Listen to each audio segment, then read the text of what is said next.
So hello students, once again welcome back to Prakashan classes. और हम लोग चेक कर रहे थे बिजनेस मैथमेटिक्स और स्टैटिस्टिक्स, दैट इज सेमेस्टर 5 का सिलेबस। एंड हम लोगों ने स्टार्ट किया था स्टैटिस्टिक्स में चैप्टर मेजर्स ऑफ डिस्पर्शन। पूरा प्लेलिस्ट बना हुआ है। This is going to be lecture number 2। Already first class में हमने कुछ इंट्रोडक्शन और रेंज वाला पार्ट को कंप्लीट कर लिया था। आज रहने वाला है lecture number 2 of this chapter. So without wasting any time, let's begin with the class. Next topic जो हमारा है रेंज का, हमारा टॉपिक कंप्लीट हो गया था। We will start with the topic quartile deviation. Quartile deviation जो टॉपिक है, देखो इसका मीनिंग क्या बता रहा है। Quartile deviation is known as half of the difference of upper quartile that is Q3 and lower quartile that is Q1। ठीक है, तो quartile deviation is nothing but half of the difference of upper quartile and lower quartile. ठीक है, अब इसमें हम लोग को जो टॉपिक्स पढ़ना है, एक होता है इंटर क्वार्टाइल रेंज। कैसे निकालते हैं inter quartile range? It is basically difference between Q3 minus Q1। मतलब Q3 होता है अपर क्वार्टाइल और Q1 होता है लोअर क्वार्टाइल। मतलब difference between upper quartile and lower quartile is inter quartile range. ठीक है, अच्छा, क्वार्टाइल डेविएशन को हम लोग सेमी इंटर क्वार्टाइल रेंज भी कहते हैं। ये जो क्वार्टाइल डेविएशन हमने लिखा है ना, this is also known as semi inter quartile range. Semi inter quartile range. तो quartile deviation is also known as semi inter quartile range. तो अगर क्वेश्चन में सेमी इंटर क्वार्टाइल रेंज निकालने बोल रहा है, मतलब वो क्वार्टाइल्स डेविएशन ही बोल रहा है। ठीक है, कैसे निकालते हैं? Q3 minus Q1। मतलब बेसिकली तुम देखो न्यूमरेटर में इंटर क्वार्टाइल रेंज आता है, और जब हम लोग किसी भी डेटा को सेमी में कन्वर्ट करते हैं, उसका सेम, जैसे एक सर्कल को अगर हम लोग सेमी सर्कल में कन्वर्ट करें तो वो हाफ हो जाता है। वैसे ही इंटर क्वार्टाइल रेंज को जब हम लोग 2 से डिवाइड करते हैं तो हमको सेमी इंटर क्वार्टाइल रेंज मिल जाता है, which is also known as quartile deviation. ठीक है, कोएफिशिएंट ऑफ क्वार्टाइल डेविएशन का फॉर्मूला क्या होता है? Q3 minus Q1। मतलब अगेन न्यूमरेटर में क्या आ रहा है? Inter quartile range whole divide by Q3 plus Q1। और परसेंटेज में अगर आंसर लाना है तो हम लोग इनटू 100 भी कर सकते हैं, या फिर डेसिमल्स में भी छोड़ सकते हैं। तो जो टॉपिक्स हमारा आगे आने वाला है, जो सम्स हम लोग आगे करेंगे, उसके लिए ये हमारा फॉर्मूला रेलेवेंट रहने वाला है। इसको फटाफट कॉपी कर लेते हैं। ठीक है, फटाफट इसको कॉपी कर लो, रिमूव करते हैं। तो क्वेश्चन है एग्जांपल नंबर 7 या फिर क्वेश्चन नंबर 7 लिख रहा है find the inter quartile range. Quartile deviation निकालना है हम लोग को, and coefficient of quartile deviation निकालना है। 3 चीज निकालना है from the data given below. जो भी डेटा हमको दिया है उससे हमको इंटर क्वार्टाइल रेंज निकालना है, देन क्वार्टाइल डेविएशन निकालना है, also known as semi inter quartile range, and coefficient of quartile deviation निकालना है। ये 3 चीज हम लोग को कैलकुलेट करके निकालना है। और हम लोग को एक सिंपल सीरीज का डेटा दिया हुआ है 200, 210, 208, 160, 220, 250 एंड 300। तो सबसे पहले हम लोग क्या करेंगे ना, इस पूरा डेटा को अरेंज करेंगे असेंडिंग ऑर्डर में, that is small to big. तो लिखेंगे अरेंजिंग, ये कैसा सीरीज है? This is called individual series या फिर सिंपल सीरीज। ठीक है, इसको हम लोग बोलते हैं इंडिविजुअल सीरीज या फिर सिंपल सीरीज, बिकॉज इसमें कोई फ्रीक्वेंसी नहीं दिया हुआ है। ठीक है, इस डेटा में कोई फ्रीक्वेंसी गिवन नहीं है। तो लिखेंगे arranging in ascending order, arranging in ascending order we get।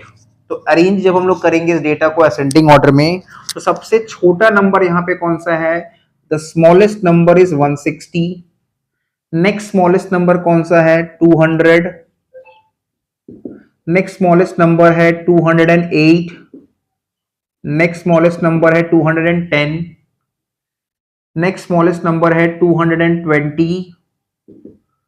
Next smallest number आएगा 250, एंड नेक्स्ट नंबर जो आ जाएगा द लार्जेस्ट नंबर, विच यहाँ पे डेटा एंड हो जाएगा 300। तो हम देख सकते हैं 1 2 3 4 5 6 7 नंबर ऑफ आइटम 7 है। तो यहाँ पे भी 1 2 3 4 5 6 7 नंबर ऑफ आइटम 7 है। अब इंटर क्वार्टाइल रेंज निकालने के लिए हमको पहले Q3 निकालना पड़ेगा और Q1 निकालना पड़ेगा, क्योंकि इंटर क्वार्टाइल रेंज होता क्या है? It is the difference between upper quartile and lower quartile. Upper quartile is Q3 and lower quartile is Q1। तो चलो पहले Q1 निकालते हैं। हम लोग पहले भी इसका क्लासेस कर रखे हैं। ये सिंपल सीरीज है तो n+1/4 टर्म, क्योंकि quartile divide the series into 4 equal parts. Quartiles जो है वो सीरीज को, किसी भी नंबर सीरीज को, किसी भी डेटा सेट को 4 इक्वल पार्ट्स में ब्रेक कर देता है। क्वार्टाइल क्या करता है, किसी भी नंबर सीरीज को 4 इक्वल पार्ट्स में ब्रेक कर देता है। इसलिए फॉर्मूला क्या बना, n+1/4 टर्म। तो n कितना होगा, नंबर ऑफ आइटम्स, 1 2 3 4 5 6 7, ये हो जाएगा n। Number of items is n, that is 7। ठीक है, n के जगह पे 7, फॉर्मूला में +1 डिवाइडेड बाई 4, तो 7 + 1 मतलब हो गया 8, एंड 8/4 का मतलब हो गया सेकेंड टर्म। ठीक है, 8 को जब 4 से डिवाइड करेंगे तो Q1 का पोजीशन क्या आ रहा है, सेकेंड टर्म। मतलब हमने जो डेटा अरेंज किया है उसमें ये Q1 का पोजीशनल वैल्यू आया, पोजीशन बता रहा है Q1 कहां लाई करता है। अब वैल्यू ऑफ Q1 क्या होगा, ये जो हमने डेटा अरेंज किया है असेंडिंग ऑर्डर में, इसमें जो सेकेंड ऑर्डर में है, तो ये फर्स्ट टर्म, ये सेकेंड टर्म, तो जो सेकेंड टर्म में आया इसका जो वैल्यू सेकेंड टर्म में दिया है अरेंज डेटा में, वही हो जाएगा हमारा वैल्यू ऑफ Q1। तो ये निकल गया हमारा वैल्यू ऑफ Q1। ठीक है, ये हमारा निकल गया वैल्यू ऑफ Q1। अब इसके नीचे लिखना, हम यहाँ पे साइड में लिख रहे हैं। ठीक है, तुम क्या करना, इसके नीचे ही लिखना, हम यहाँ पे साइड में लिख रहे हैं Q3। Q3 कैसे निकालते हैं, बाहर में 3 इंटू n+1/4 टर्म। ठीक है, अगर हम लोग Q2 निकालते हैं तो 3 की जगह यहाँ पे 2 लिख देते। देखो जब Q1 निकाले ना तो बाहर में 1 नहीं लिखे, क्योंकि 1 लिखने का कोई मतलब नहीं है। ठीक है, इसलिए बाहर में 1 नहीं लिखे हैं। पर जब Q3 निकालेंगे तब 3 इंटू n+1/4 टर्म, तो 3 की जगह पे 3, n नंबर ऑफ आइटम्स है 7 + 1/4 टर्म।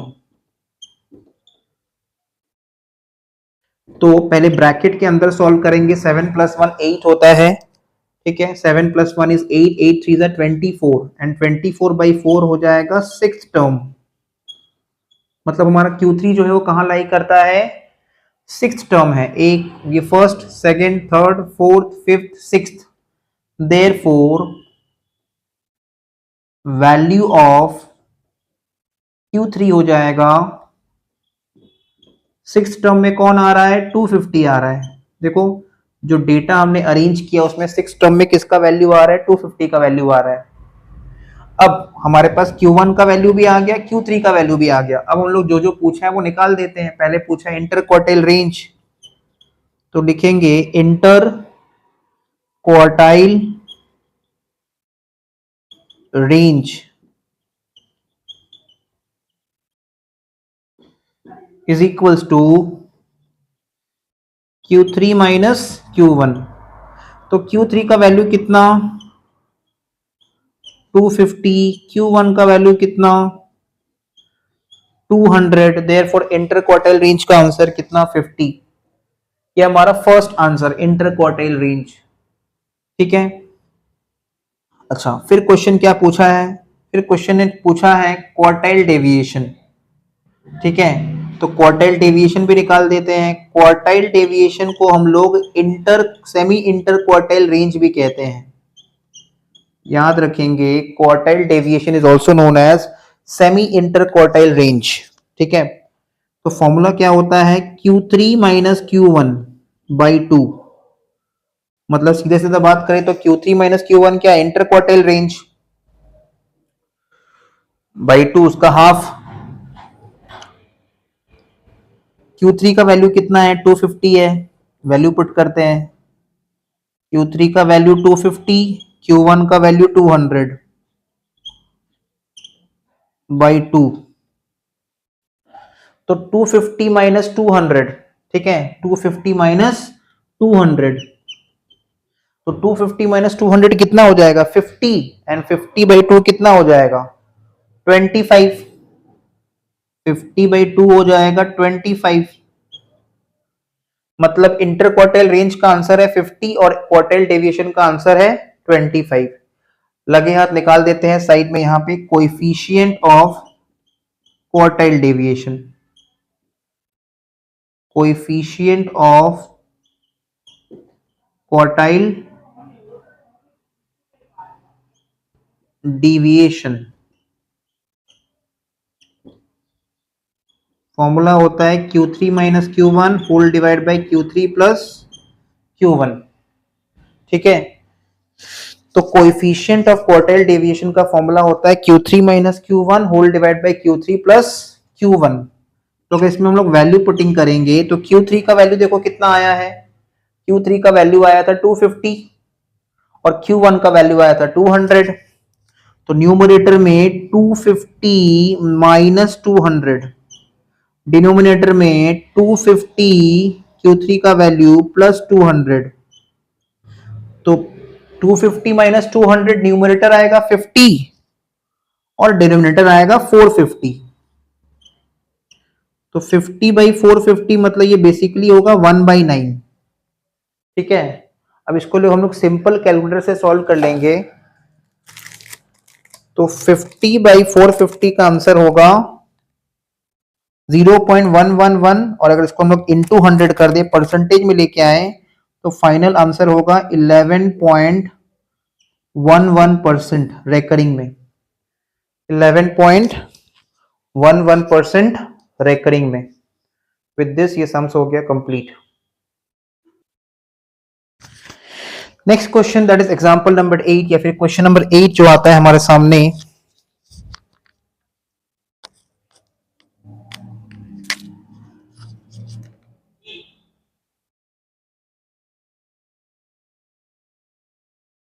कुछ इस तरह से है, calculate quartile deviation and its coefficient, calculate quartile deviation and its coefficient from the following data।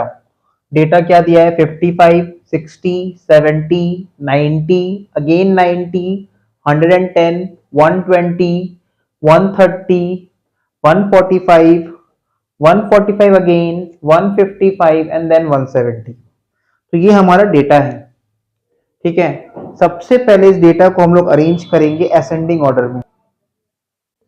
तो सबसे पहले लिखेंगे arranging in ascending order we gate.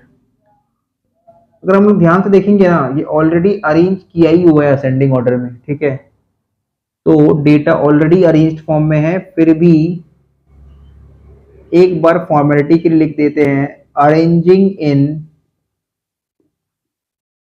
Ascending order we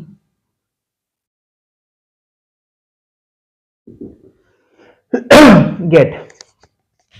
तो सबसे पहले 55 आएगा, देन 60 आएगा, देन 70 आएगा, देन 90, अगेन 90, 110, 120, 130, 145, अगेन 145, देन आएगा 155, देन आएगा 170। तो ये हमारा डेटा है। ठीक है, दिस इज आवर डेटा। अब डेटा को लिखने के बाद हम लोग देखेंगे नंबर ऑफ आइटम्स कितना है, 1 2 3 4 5 6 7 8 9 10 11 12, 12 आइटम्स है। तो n हो गया 12। तो पहले हम लोग Q1 निकालेंगे। Q1 होगा n plus 1 by fourth term, n plus 1 by fourth term. तो n का वैल्यू कितना है, 12 है। तो 12 प्लस 1 बाई फोर्थ टर्म, तो 13/4 कैलकुलेटर में निकाल लेते हैं फटाफट। 13/4 इट्स कमिंग टू 3.25 टर्म।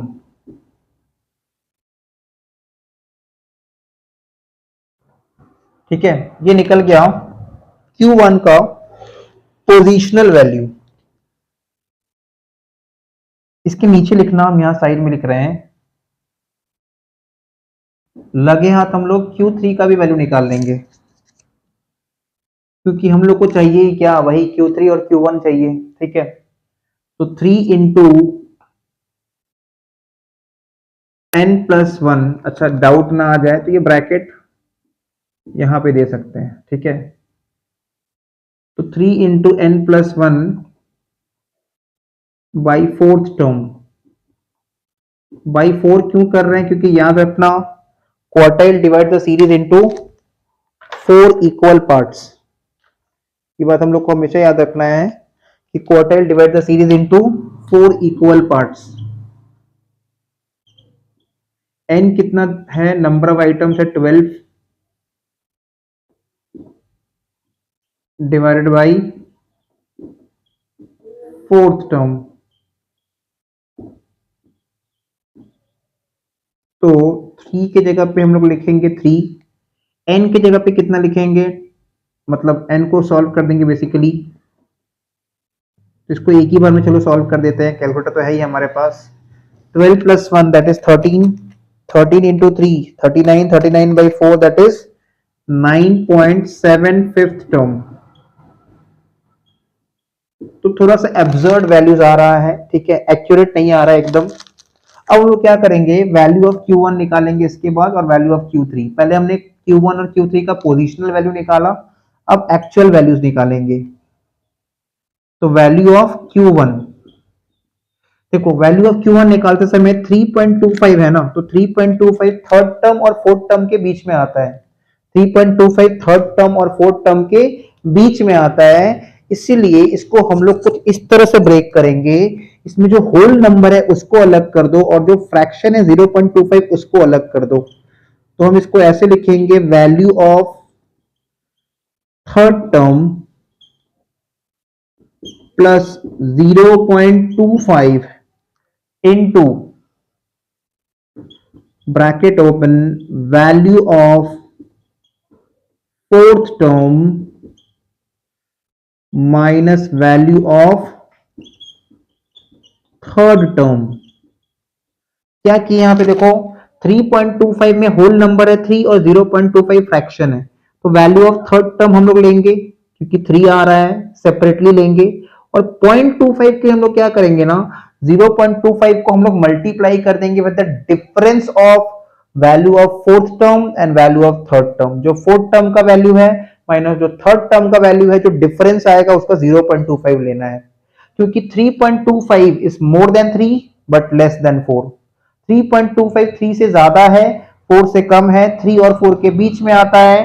तो 3.25 में होल नंबर कौन सा है? 3, तो वैल्यू ऑफ थर्ड टर्म हम लोग पूरा लेंगे, plus 0.25 of what? 0.25 of what? That is a difference, difference of what? Value of fourth term minus value of third term. ठीक है, तो वैल्यू ऑफ, अगर हम ध्यान से देखें, वैल्यू ऑफ थर्ड टर्म जो डेटा हमने अरेंज किया है, इसमें वैल्यू ऑफ थर्ड टर्म कौन सा है? 70 है, plus 0.25। Value of fourth term कौन सा है अरेंज डेटा में? 90 है, minus value of third term is 70। ठीक है, तो नेक्स्ट स्टेप में ये 70 तो as it is copy, 90 minus 70 is 20, और 20 को 0.25 से मल्टीप्लाई करेंगे तो 5 आएगा। तो 70 प्लस 5 दैट इज 75। ये हो जाएगा वैल्यू ऑफ Q1। ऐसे ही करके हम निकाल देंगे वैल्यू ऑफ Q3। Q3 में देखो 9.75 है, मतलब इसको हम लोग कैसे ब्रेक करेंगे? Value of ninth term, value of ninth term plus 0.75। देखो 9 को अलग कर दिए, 0.75 को अलग कर दिए, प्लस 0.75 ऑफ 9.75 नाइन्थ टर्म से ज्यादा है, 10th टर्म से कम है। 9.75 9 और 10 के बीच में आता है, इसलिए value of 10th term, value of 10th term minus value of 9th term. तो हम अगर ध्यान से देखेंगे, वैल्यू ऑफ 9th टर्म कितना है? 1 2 3 4 5 6 7 8 9। तो 9th टर्म का वैल्यू है 145।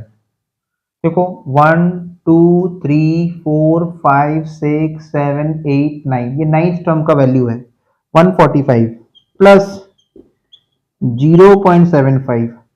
अब देखो 9th टर्म और 10th टर्म का वैल्यू दोनों सेम है, दोनों जगह पे इस पे 145 ही है, नाइन्थ टर्म पे भी 145 है, 10th टर्म पे भी 145 है।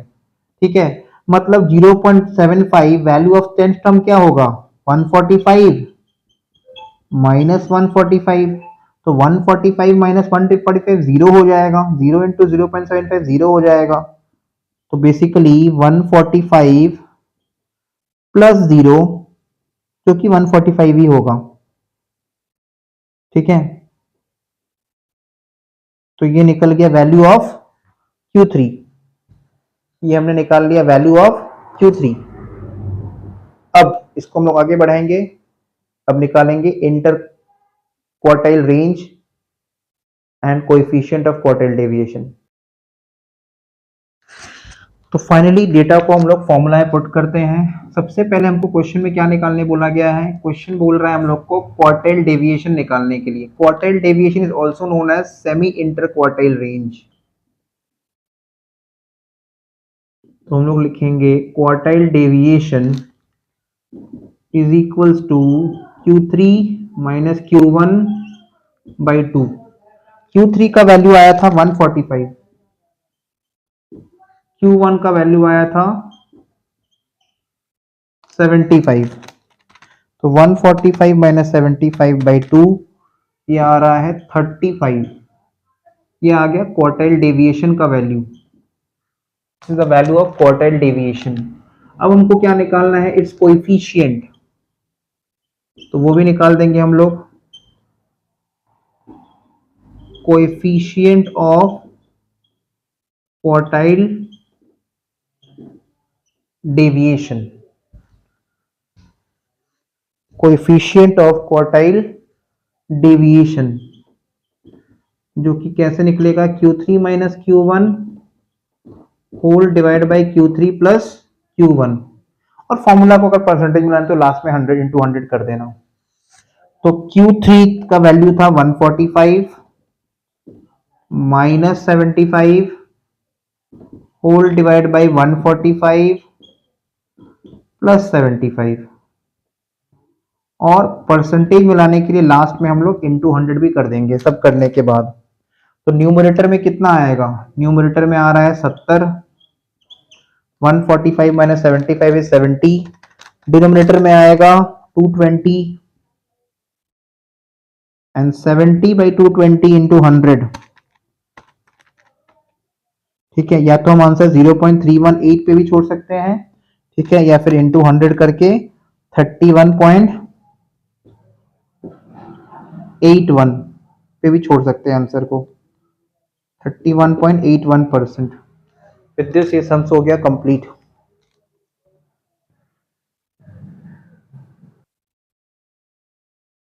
नाउ क्वेश्चन नंबर 9 में हम लोग को जो डेटा दिया है, क्वेश्चन दिया है from the following table giving height of students. ठीक है, हम लोग को स्टूडेंट्स का हाइट गिवन है, हम लोग को निकालना है, कैलकुलेट करना है द इंटर क्वार्टाइल रेंज। हम लोग को इंटर क्वार्टाइल रेंज निकालना है, क्वार्टाइल डेविएशन निकालना है and coefficient of quartile deviation निकालना है।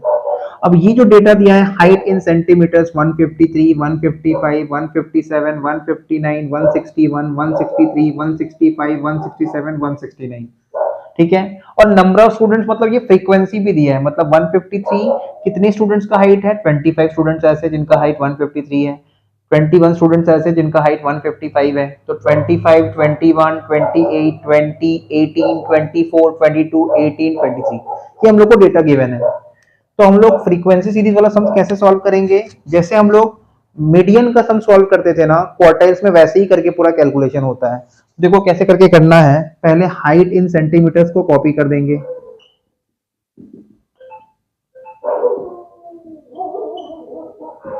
One 153, 155, 157, 159, 161, 163, then 165, 167 and last is 169। ठीक है, लास्ट नंबर है 169, ये हो गया हाइट। नेक्स्ट हम लोग लिख देंगे number of students, number of students. तो नंबर ऑफ स्टूडेंट्स कितना होगा, पहला होगा 25, फिर होगा 21, फिर होगा 28, फिर होगा 20, फिर होगा 18, देन 24, 22, 18 एंड 23। ठीक है, अब ये नंबर ऑफ स्टूडेंट्स क्या है हमारा, फ्रीक्वेंसी गिवन है। फ्रीक्वेंसी देखो हापोजिटली दिया रहता है, तो ये हम लोग को फ्रीक्वेंसी गिवन है। 25 के बाद 21 हुआ, फिर इंक्रीज हो गया 28 हो गया। इसको हम लोग क्या करेंगे, क्यूमुलेटिव फ्रीक्वेंसी में कन्वर्ट करेंगे, सीएफ। तो पहला फ्रीक्वेंसी और पहला क्यूमुलेटिव फ्रीक्वेंसी सेम होता है 25। पहला फ्रीक्वेंसी और पहला क्यूमुलेटिव फ्रीक्वेंसी सेम होता है 25। अब 25 प्लस 21 है, तो ये 25 प्लस 21 कर लो, 25 प्लस 21 46, 46 प्लस 28, तो 46 plus 28 74, 74 plus 20 94, 94 plus 18 112, 112 plus 24 136, 136 plus 22 158, 158, 158 plus 18 176, 176 plus 23 199। ठीक है, मतलब नंबर ऑफ स्टूडेंट्स जो हमारा फ्रीक्वेंसी है summation F that is capital N आ रहा है 199। समेशन एफ या फिर कैपिटल एन का वैल्यू आ रहा है 199। अब इसके नीचे लिखना है, हम यहां से लिख रहे हैं Q1 निकालेंगे। तो Q1 निकालने के लिए capital N plus 1 by 4th term. याद रखना फ्रीक्वेंसी सीरीज में, डिस्क्रीट सीरीज में स्मॉल n नहीं लेते हैं, कैपिटल N लेते हैं। ठीक है, तो capital N plus 1 by 4th term, तो कैपिटल N कितना है 199 है, मतलब 199 प्लस 1 बाई 4th टर्म, तो 199 प्लस 1 होता है 200 एंड 200 बाई 4 होगा 50, 200 बाई 4 होगा 50। तो हमको चेक करना पड़ेगा 50 कहां लाई करता है, सीएफ में 50 कहां लाई करता है। 50 देखो 50 is more than 46 but less than 74। इसका मतलब 46 के अंदर 50 नहीं है बट 74 के अंदर 50 है। Q1 का वैल्यू आया 50, 50 कहां लाई करता है 46 और 74 के बीच में, मतलब 46 से ज्यादा है 50 बट 74 से कम है, मतलब 46 के अंदर 50 नहीं है बट 74 के अंदर 50 है, इसलिए 74 का जो कॉरेस्पॉन्डिंग वैल्यू है हाइट का वही हो जाएगा हमारा वैल्यू ऑफ Q1। ठीक है, इसको हम लोग बेटर तरीके से कैसे लिख सकते हैं, हम लोग कुछ इस तरह से लिखेंगे, हम लोग इसके नीचे लिखेंगे since 50th term falls in the cumulative frequency 74। ये जो 50 है ना, ये 74 के अंदर है, मतलब हमने क्या लिखा, since 50th term falls in the cumulative frequency 74 and the size against this cumulative frequency, मतलब क्यूमुलेटिव फ्रीक्वेंसी 74 का जो साइज है, वैल्यू है, इज, देखो 74 का वैल्यू कितना है 157 है, is 157, therefore value of Q1 is equals to 157। ये हो गया वैल्यू ऑफ Q1। ठीक है, तो इस तरह से हमको अपना आंसर को प्रेजेंट करना है। अब Q1 निकालने के बाद हम लोग Q3 भी निकालेंगे, Q1 निकालने के बाद हम लोग Q3 को भी निकाल लेंगे।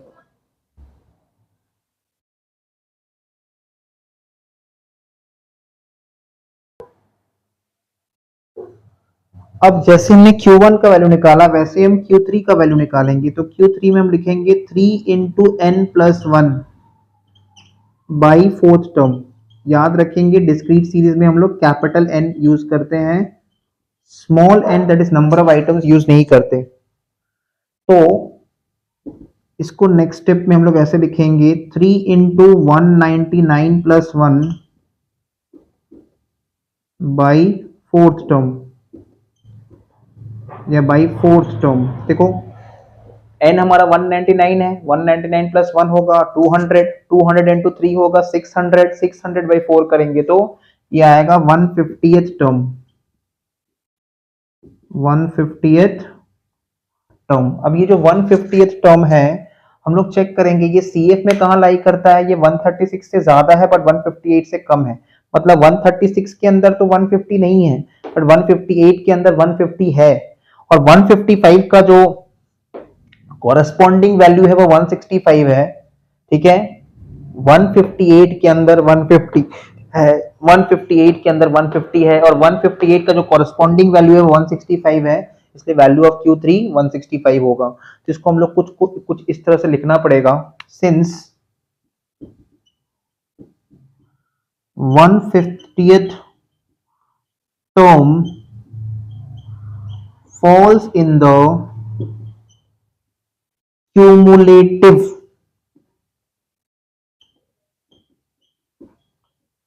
frequency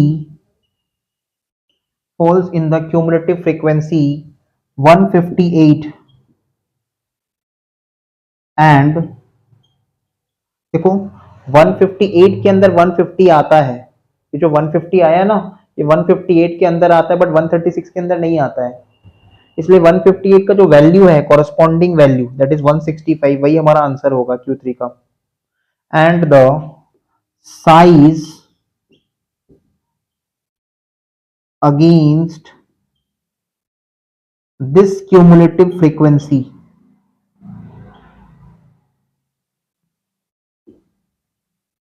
and the size against this cumulative frequency is 165. Size against this cumulative frequency is 165. Therefore, value of Q3 क्या हो जाएगा 165। तो यहां से हमको वैल्यू ऑफ Q1 आया 157 और वैल्यू ऑफ Q3 आया 165। ठीक है, अब हम लोग क्या करेंगे, जो भी डेटा हमसे पूछा गया है, जो भी इंफॉर्मेशन पूछा गया उसका आंसर कर देंगे, इंटर क्वार्टाइल रेंज निकाल देंगे, क्वार्टाइल डेविएशन निकाल देंगे, कोएफिशिएंट ऑफ क्वार्टाइल डेविएशन निकाल देंगे।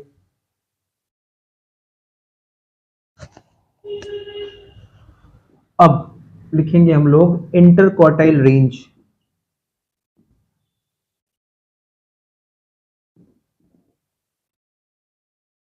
तो इंटर क्वार्टाइल रेंज का फॉर्मूला होता है Q3 माइनस Q1। तो Q3 का वैल्यू कितना आया था हम लोग का 165 और Q1 का वैल्यू आया था 157। तो 165 और 157 का जो डिफरेंस होगा दैट इज 8, दैट इज हमारा इंटर क्वार्टाइल रेंज हो जाएगा 8। फिर हमसे नेक्स्ट पूछा गया है quartile deviation which is also known as semi interquartile range। ये कैसे निकलता है Q3 माइनस Q1 बाई 2। तो Q3 का वैल्यू कितना आया था, अगेन वही 165 माइनस Q1 का वैल्यू था 157 डिवाइडेड बाई 2, तो बेसिकली 8 बाई 2 मतलब 4।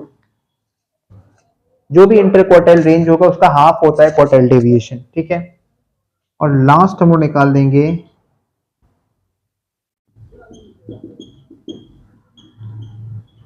कोएफिशिएंट ऑफ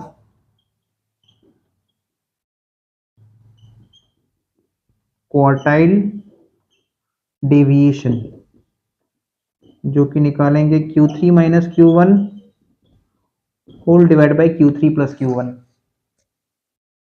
तो Q3 माइनस Q1 कितना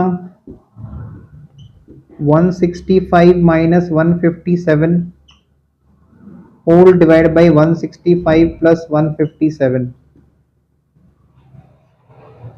तो अगर इसे हम सॉल्व करते हैं कैलकुलेटर में तो 165, ये तो न्यूमरेटर तो 8 ही आएगा, डिनोमिनेटर को सॉल्व करें तो 165 प्लस 157 ये आ रहा है 322, तो 8/322 फाइनल आंसर होगा 8/322 into 100, 2.48%।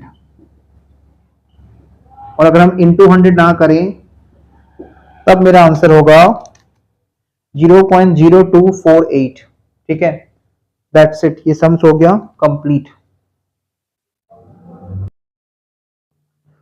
Moving on to the next question, that is example number 10 or question number 10. From the following figures calculate quartile deviation and its coefficient। हमको quartile deviation निकालना है और इसका coefficient निकालना है। हाइट हम लोग को दिया है 150, 151, 152, 153, 154, 155, 156, 157, 158, ये हम लोग को हाइट दिया हुआ है। नंबर ऑफ स्टूडेंट्स गिवन है 15, 20, 32, 35, 33, 22, 20, 12 और 10। और क्वार्टाइल डेविएशन हम लोग को निकालना है। आंसर भी गिवन है 1.5 centimetre, 1.5 centimetre answer quartile deviation. Coefficient of QD का आंसर आएगा 0.0098। ये बिना परसेंटेज निकाले वाला आंसर है। ठीक है, हम लोग परसेंटेज में कन्वर्ट नहीं किया आंसर को, आंसर विदाउट परसेंटेज फॉर्म में दिया हुआ है। तो इसको सबको होमवर्क में बनाना है। Moving on to the next question.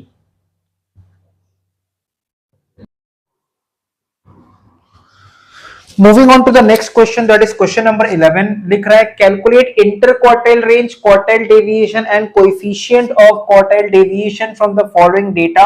Size दिया हुआ है 0 से 5, 5 से 10, 10 से 15, 15 से 20, 20 से 25, 25 से 30। फ्रीक्वेंसी गिवन है 3, 9, 15, 23, 30 एंड 20। ये सब हम लोग को डेटा दिया हुआ है। नाउ हम लोग क्या करेंगे इसमें, क्योंकि हम लोग को पता है कि ये कंटिन्यूअस सीरीज का सम्स है and moreover exclusive series का डेटा दिया हुआ है। The data which has been given in exclusive series form. क्योंकि ये डेटा एक्सक्लूसिव सीरीज में है तो पहले हम लोग जैसे मीडियन में कंप्यूटेशन करते थे और हम लोग निकालते थे मीडियन में सारा डेटा कंटिन्यूअस सीरीज के फॉर्म में, एग्जाम्पल में फॉर्मूला यूज करके, तो कुछ उसी तरह से यहाँ पे भी हम लोग क्या करेंगे कि कंप्यूटेशन करेंगे। सम्स पूरा मीडियन की तरह ही बनेगा। पहले Q3 निकालेंगे और Q1 निकालेंगे। तो पहले साइज लिख देते हैं 0 से 5, 5 से 10, 10 से 15, 15 से 20, 20 से 25 और 25 से 30। ये हम लोग ने लिख दिया। नेक्स्ट हम लोग लिख देंगे फ्रीक्वेंसी। फ्रीक्वेंसी गिवन है 3, 9, 15, 23, 30 एंड एट लास्ट 20। ये सब फ्रीक्वेंसी गिवन है। अब देखो 3 के बाद 9 है, 9 के बाद 15 है, 15 के बाद 23 है, 23 के बाद 30 है। यहां तक तो इंक्रीज ही हो रहा था, असेंडिंग ऑर्डर में दिख रहा था, बट इसके बाद डिक्रीज हो गया, 20 हो गया। ठीक है, मतलब ये नॉर्मल फ्रीक्वेंसी दिया हुआ है। तो अब हम लोग क्या करेंगे, इसका क्यूमुलेटिव फ्रीक्वेंसी निकालेंगे। Cumulative frequency that is CF। तो पहला फ्रीक्वेंसी और पहला क्यूमुलेटिव फ्रीक्वेंसी सेम होता है, दैट इज 3। क्योंकि 3 से पहले कुछ नहीं था तो क्या था, 0 था, तो 0 + 3 = 3। इसलिए पहला फ्रीक्वेंसी और पहला क्यूमुलेटिव फ्रीक्वेंसी सेम होता है। फिर 3 + 9 that is 12, 12 + 15 that is 27, 27 + 23 that is 50, 50 + 30 80, 80 + 20 100। ठीक है, तो ये हो गया हम लोग का क्यूमुलेटिव फ्रीक्वेंसी। और हम लोग फ्रीक्वेंसी का भी अगर हम लोग सम टोटल करेंगे तो कैपिटल N या फिर समेशन F ये भी 100 ही आएगा। अब क्वार्टाइल्स में हम लोग को Q3 निकालना है, Q1 निकालना है। तो पहले हम लोग निकालेंगे N/4। पहले हम लोग चेक करेंगे N/4। N हमारा 100 है, 100/4 करने पे 25 आ रहा है। ठीक है, N/4। तो ये N/4 हमको चेक करना पड़ेगा ये कहां लाई करता है। ठीक है, ये CF में कहां लाई करता है। 25 is more than 12 but less than 27। तो 25 यहां लाई करेगा, मतलब 25 जो है वो 12 के अंदर नहीं है बट वो 27 के अंदर है। 25 जो है वो 12 के अंदर तो नहीं है, बट वो 27 के अंदर है, इसीलिए ये हो जाएगा हम लोग का क्वार्टाइल 1 के लिए, Q1 के लिए क्वार्टाइल क्लास। ठीक है, ये हो जाएगा हमारा क्वार्टाइल क्लास, जिसमें 10 हो जाएगा हमारा L1, 15 हो जाएगा हमारा F। क्वार्टाइल क्लास के ठीक ऊपर जो क्यूमुलेटिव फ्रीक्वेंसी है ये हो जाएगा हमारा C, और कॉमन गैप हो जाएगा हमारा 5। तो ये सारा बात हम लोग पहले लिख लेते हैं। n/4 है 25। L1 हम लोग कितना लेंगे, क्वार्टाइल क्लास का जो लोअर लिमिट है वो L1 हो जाता है 10। I कितना लेंगे, क्वार्टाइल क्लास का जो गैप है, क्लास इंटरवल के बीच में जो गैप है, तो I हो जाएगा 5। फ्रीक्वेंसी हम लोग F कितना कंसिडर करेंगे, F ले लेंगे 15, F ले लेंगे 15। ठीक है, C कितना कंसिडर करेंगे, 12। C कितना कंसिडर करेंगे, 12। अब हम लोग को इसके नीचे सॉल्व करना, हम यहां से सॉल्व करना है, कर रहे हैं, यहां पे हम लोग को Q1 निकालना है। तो Q1 के लिए formula L/1 plus n/4 minus C। Already हम लोगों ने क्वार्टाइल्स का क्लास पहले भी कर रखा है, प्लेलिस्ट बना हुआ है, जाके चेक कर लेना। तो Q1 का formula L/1 plus n/4 minus C by F into whole into I। तो L/1 कितना लेंगे हम लोग, 10 ले लेंगे। n/4 हमारा 25 है, C हमारा 12 आया था, F हमको 15 लेना है, और I लेना है 5। Common gap, common width is 5। ठीक है, ये 5 कैसे आया, 10 और 15 का जो डिफरेंस है, क्वार्टाइल क्लास का जो क्लास इंटरवल है उसका क्लास डिफरेंस लेते हैं हम लोग, जो कि 5 है। अब इसको सॉल्व करेंगे तो 10 के जगह पे 10 ये फिक्स रहा, 25 माइनस 12 होता है 13, 13 5 65, एंड 65 बाई 15। ठीक है, तो ये 10 फिक्स रहा, 25 माइनस 12 होता है 13, 13 5 65, 65 बाई 15। तो हम लोग एक सिंपल सा कैलकुलेटर यूज करेंगे। 10 को अपने जगह पे फिक्स रखो, 10 को वैसे ही रहने दो, 65 बाई 15, तो ये आ रहा है 4.33। तो 14.33 आ गया Q1। यहां तक हमने Q1 निकाल लिया। अब इसको और इसको रिमूव करते हैं, और ये इसको भी रिमूव करते हैं। अब इसके नीचे हम लोग निकालेंगे Q3 का वैल्यू। ठीक है,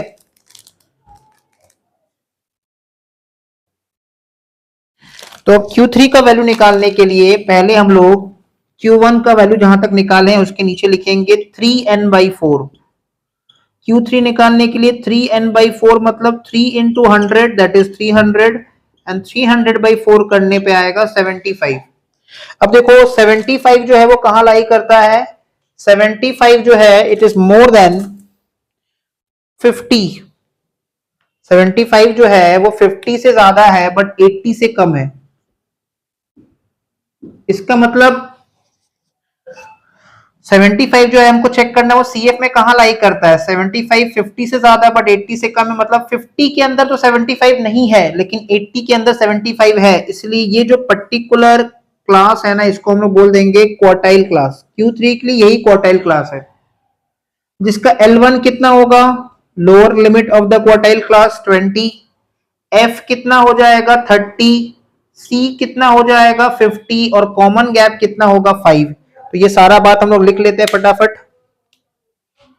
3n/4 आ गया 75, L1 हो जाएगा 20, F हो जाएगा 30, C हो जाएगा 50, और I common gap, class interval के बीच में जो गैप है वो है 5। अब इसके नीचे हम लोग Q3 का वैल्यू निकालेंगे। L1 plus 3n/4, 3n/4 minus C by F into I। अब इसमें वैल्यू पुट करेंगे तो L1 के जगह पे कितना लिखेंगे, L1 के जगह पे लिख देंगे 20, प्लस के जगह पे प्लस 3n/4 का वैल्यू आया था 75, माइनस C, सी का वैल्यू आया था 50, एफ का वैल्यू था 30 और कॉमन गैप है 5। तो 20 प्लस 75 माइनस 50 कितना होता है? 25। 25 इंटू 5 होता है 125। 75 माइनस 50 25, 25 इंटू 5 होता है 125। तो 125 बाई 30। तो सिंपल कैलकुलेटर में 125 बाई 30 का वैल्यू निकाल लेते हैं।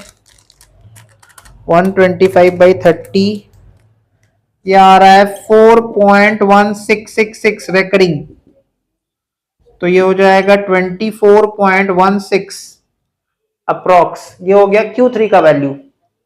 अब देखो Q1 का वैल्यू निकल गया, Q3 का वैल्यू निकल गया। अब ये सब सॉल्व कर देंगे, inter quartile range, quartile deviation and coefficient of quartile deviation. तो सॉल्व कर देते हैं इन सबको।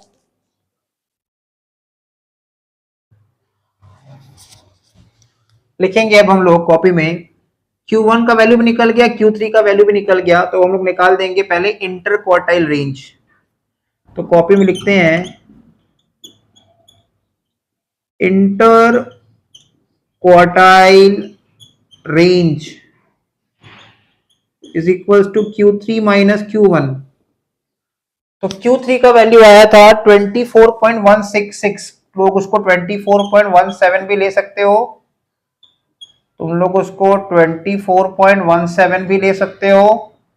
ठीक है, 166 रेकरिंग में था, so you can take it as 24.17 minus Q1 का वैल्यू है 14.33। 14.33। तो अब इसको हम लोग सॉल्व करें तो 24.16 माइनस 14.33 ये आ रहा है 9.83। क्या आ गया? Inter quartile range. अब निकालेंगे हम लोग क्वार्टाइल डेविएशन, जिसका दूसरा नाम है semi inter quartile range.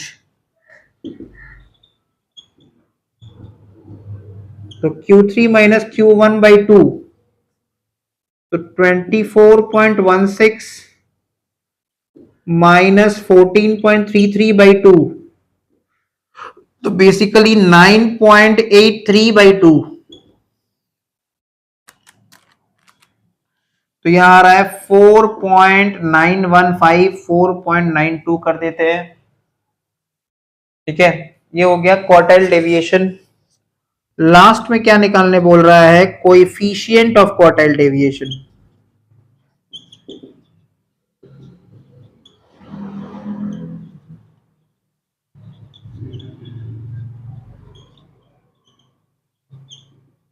Coefficient of quartile deviation, जो कि कैसे निकालेंगे? Q3 minus Q1 whole divide by Q3 plus Q1, और आंसर को परसेंटेज मिलाने के लिए इंटू 100।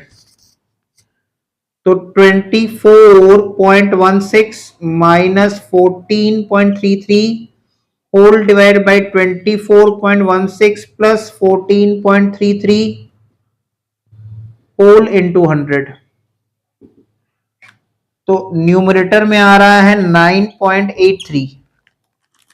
24.16 प्लस 14.33 डिनोमिनेटर में आ रहा है 38.49। डिनोमिनेटर में आ रहा है 38.49। तो 9.83 डिवाइड बाय 38.49 इंटू 100, तो ये हो जाएगा 25.54%। 25.54%। ठीक है, ये हो जाएगा coefficient of quartile deviation. With this ये सम्स हो गया कंप्लीट।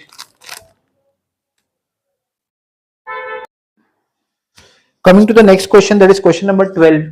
लिख रहा है calculate the value of inter quartile range, quartile deviation and coefficient of quartile deviation. वही तीन चीज फिर से निकालना है हम लोग को। इंटर क्वार्टाइल रेंज निकालना है, क्वार्टाइल डेविएशन निकालना है, कोएफिशिएंट ऑफ क्वार्टाइल डेविएशन निकालना है।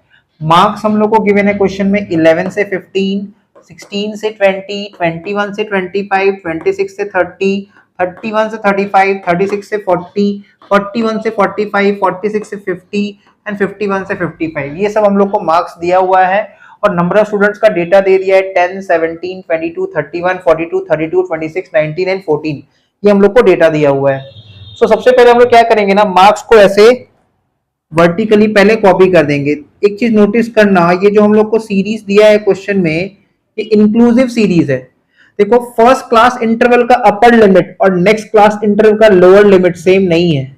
फर्स्ट क्लास इंटरवल का अपर लिमिट और नेक्स्ट क्लास इंटरवल का लोअर लिमिट, या फिर सेकंड क्लास इंटरवल का अपर लिमिट और थर्ड क्लास इंटरवल का लोअर लिमिट सेम नहीं है। तो ऐसा सीरीज को हम लोग बोलते हैं इंक्लूसिव सीरीज या फिर डिसकंटिन्यूअस सीरीज। तो जब भी सीरीज एक्सक्लूसिव फॉर्म में होगा या फिर डिसकंटिन्यूअस फॉर्म में होगा, उसको हम लोग क्या करेंगे, इंक्लूसिव के फॉर्म में होगा तो एक्सक्लूसिव में लेके आएंगे, डिसकंटिन्यूअस के फॉर्म में होगा तो कंटिन्यूअस में लेके आएंगे। तो कैसे लाना है, पहले हम लोग मार्क्स कॉपी कर देते हैं 11 से 15, 16 से 20, 21 से 25, 26 से 30, 31 से 35, 36 से 40, 41 से 45, 46 से 50 एंड फाइनली 51 से 55।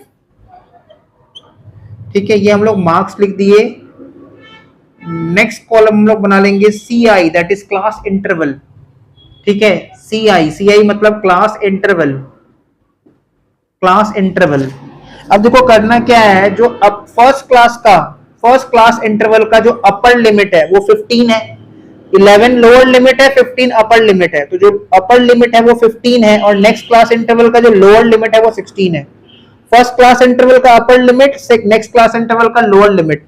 फर्स्ट क्लास इंटरवल का upper limit 15, next class interval का लोअर लिमिट 16। तो इन दोनों का डिफरेंस लेना है। तो 16 माइनस 15 डिफरेंस कितना होगा, 1। फर्स्ट क्लास इंटरवल का अपर लिमिट है 15, नेक्स्ट क्लास इंटरवल का लोअर लिमिट है 16। इन दोनों का डिफरेंस लेना है। डिफरेंस कितना हो रहा है, 1, एंड 1 डिवाइड बाय 2 करेंगे तो आएगा 0.5। ठीक है, फर्स्ट क्लास इंटरवल का अपर लिमिट और नेक्स्ट क्लास इंटरवल का लोअर लिमिट, इन दोनों का डिफरेंस लेंगे तो 1 आएगा, एंड 1 डिवाइड बाय 2 करने पे आएगा 0.5। तो 0.5 को हम लोग क्या करेंगे, लोअर क्लास बाउंड्री से माइनस कर देंगे। तो 11 माइनस 0.5 इज 10.5 और अपर क्लास बाउंड्री में ऐड कर देंगे तो 15 प्लस 0.5 इज 15.5। फिर से बता रहे हैं, फर्स्ट क्लास इंटरवल का upper limit 15, next class interval का लोअर लिमिट 16। इन दोनों का डिफरेंस लेंगे तो आएगा 1। 1 डिवाइड बाय 2 करने पे आएगा 0.5। ये एक फैक्टर है। ठीक है, 0.5 एक फैक्टर है। जो फैक्टर आया 0.5, इसको लोअर क्लास बाउंड्री में क्या कर देंगे, लेस कर देंगे, और अपर क्लास बाउंड्री में क्या कर देंगे, ऐड कर देंगे। तो 11 से 0.5 माइनस करने पे 10.5 और 15 में 0.5 ऐड करने पे 15.5। सिमिलरली 16 में 0.5 माइनस करने पे 15.5 एंड 20 में 0.5 ऐड करने पे 20.5। तो 21 में 0.5 माइनस करने पे 20.5 एंड 25 में 0.5 ऐड करने पे 25.5। 26 में 0.5 ऐड लेस करने पे 25.5 और 30 में 0.5 ऐड करने पे 30.5। तो अब तो तुम समझ ही गए होगे, 30.5, 35.5,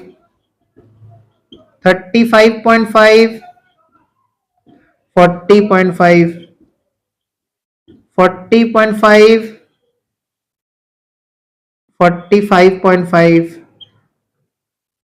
45.5, 45.5,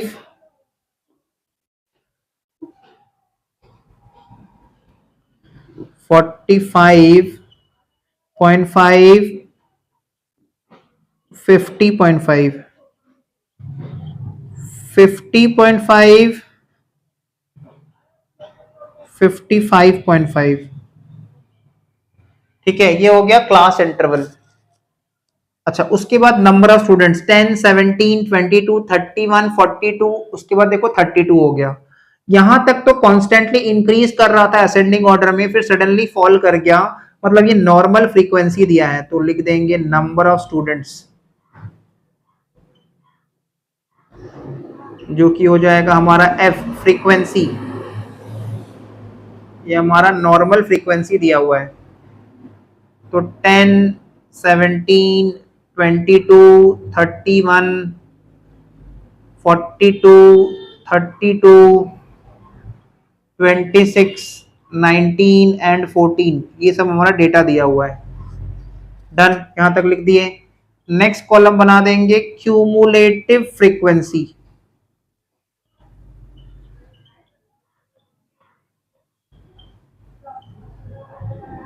क्यूमुलेटिव फ्रीक्वेंसी, अब क्यूमुलेटिव फ्रीक्वेंसी निकालने के लिए पहला फ्रीक्वेंसी और पहला क्यूमुलेटिव फ्रीक्वेंसी सेम होता है, तो यहां लिख देंगे 10, 10 प्लस 17, 27, 27 प्लस 22, 49, 49 प्लस 31, 80, ठीक है। 80 प्लस 42, 122, 122 प्लस 32, तो ये हो जाएगा 124, 154, 154 प्लस 26, तो ये हो जाएगा 180, 180 प्लस 19, ये हो जाएगा 199, 199 प्लस 14, ये हो जाएगा 213, ठीक है। तो एक बार क्रॉस चेक कर लेते हैं। 10, 7, 27, 49, 80, 122, 124, 154, ठीक है, 180, 199, यस 213। इसका मतलब हमारा जो फ्रीक्वेंसी का सम टोटल है वो भी कितना आएगा, हमारा कैपिटल एन कितना आएगा, वो भी समेशन एफ, अगर इसको हम लोग ऐड करें तो ये भी कितना आएगा, 213 ही आएगा, ठीक है, 213। अब Q1 निकालने के लिए पहले हम लोग n/4 निकालेंगे, तो 213/4, तो यूज करते हैं कैलकुलेटर। 213/4, यह आ रहा है 53.25।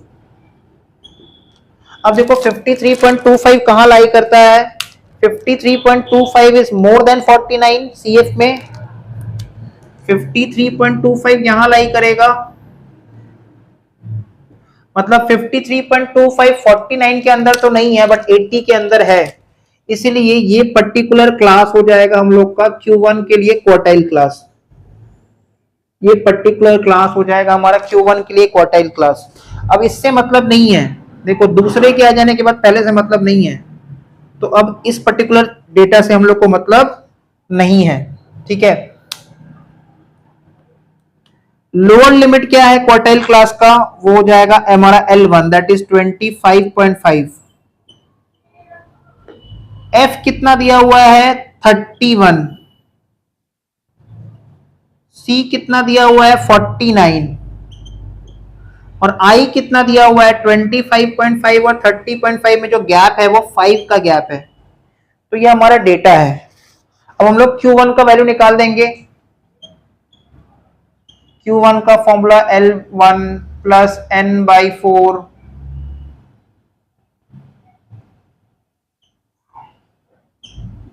Minus C whole divide by F into I, ये है फॉर्मूला। इसमें डेटा पुट करेंगे हम लोग, तो L1 कितना रहेगा, L1 रहेगा 25.5, n/4 कितना रहेगा, n/4 रहेगा 53.25, C कितना रहेगा, C रहेगा 49, F कितना रहेगा, F रहेगा 31, और I that is common gap रहेगा 5। तो L1 के जगह पे 25.5 प्लस प्लस का साइन दे देंगे। अब 53.25 माइनस 49 करेंगे कैलकुलेटर में, 53.25 माइनस 49, तो यह आ रहा है 4.25, न्यूमरेटर आ रहा है 4.25, इंटू 5 करेंगे तो यह आ रहा है 21.25 बाई 31, 21.25 डिवाइड बाई 31, यह आ रहा है 0.68, तो 25.5 प्लस 25.5 प्लस 0.68, यह आ रहा है 26.18, ये आ गया हमारा Q1 का वैल्यू। रिमूव करते हैं यहां तक को, यहां तक का डेटा को रिमूव करते हैं। अब निकालेंगे हम लोग Q3 का वैल्यू।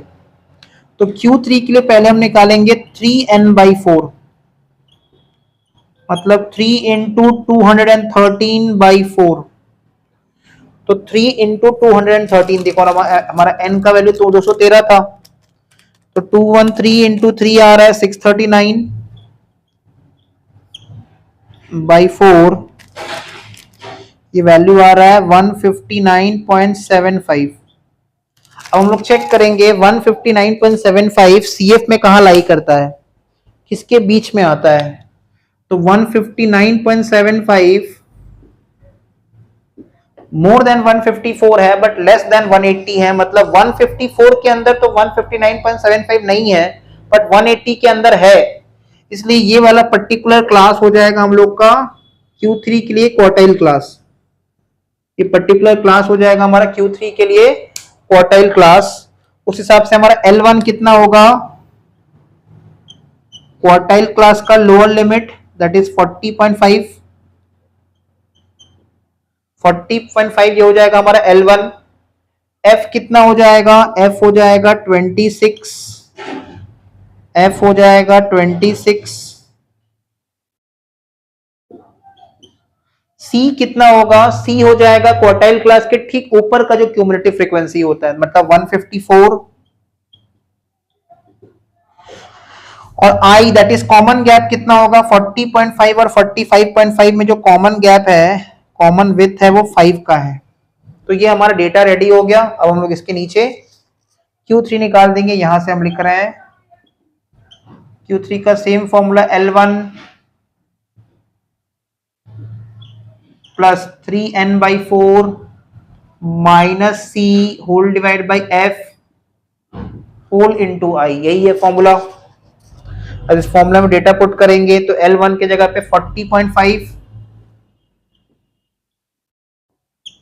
L1 के जगह पे 40.5, 3n/4 मतलब ये है 159.75 माइनस C जो कि है 154 बाई F जो कि है 26 और I that is common gap जो कि है 5। तो 40.5 प्लस, अब इसको हम लोग सॉल्व कर देंगे with the help of a simple calculator.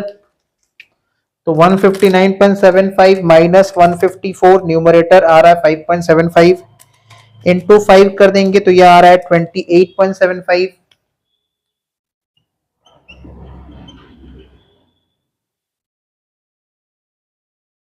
By 26। तो 28.75 बाई 26 ये आ रहा है 1.105। तो 40.5 प्लस 1.10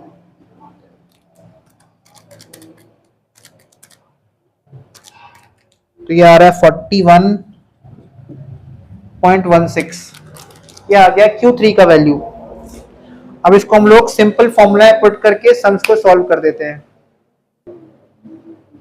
एक मिस्टेक हो गया यहाँ पे, ये 40.5 प्लस 1.1 41.6 होगा ओनली, ठीक है 41.60 लिख सकते हैं, 41.16 नहीं होगा 41.60 होगा। तो अब हम लोग सॉल्व कर देते हैं।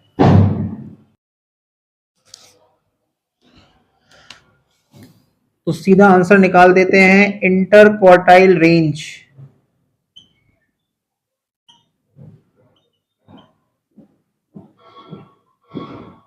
Q3 minus Q1।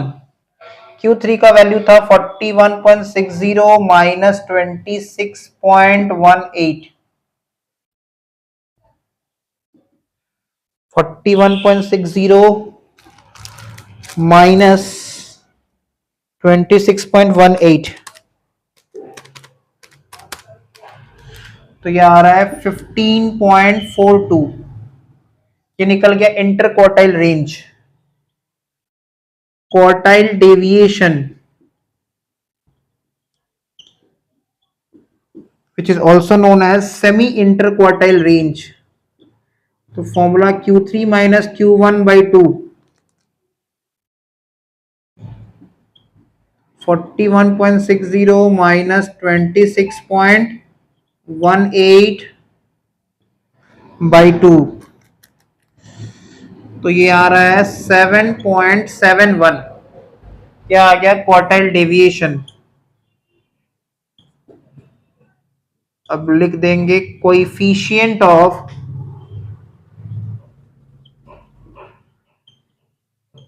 Quartile deviation. तो Q3 minus Q1 whole divide by Q3 plus Q1, इसमें वैल्यू पुट कर देंगे। तो कितना कितना वैल्यू आ रहा है देख लो। Q3 का वैल्यू था 41.60 minus 26.18 whole divide by 41.60 plus 26.18, और लास्ट में आंसर को परसेंटेज फॉर्म में लाने के लिए इनटू 100 भी कर देंगे।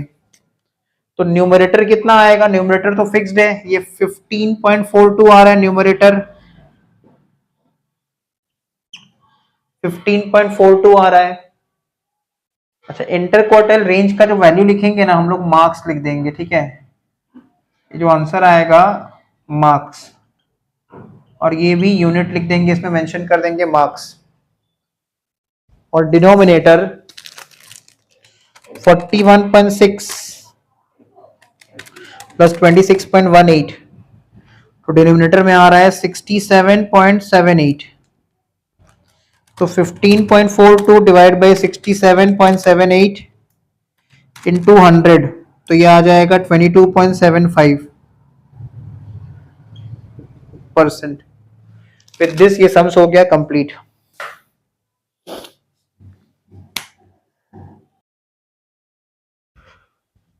और इसी के साथ हमारा टॉपिक भी क्वार्टाइल डिवीजन पूरा कंप्लीट हो गया।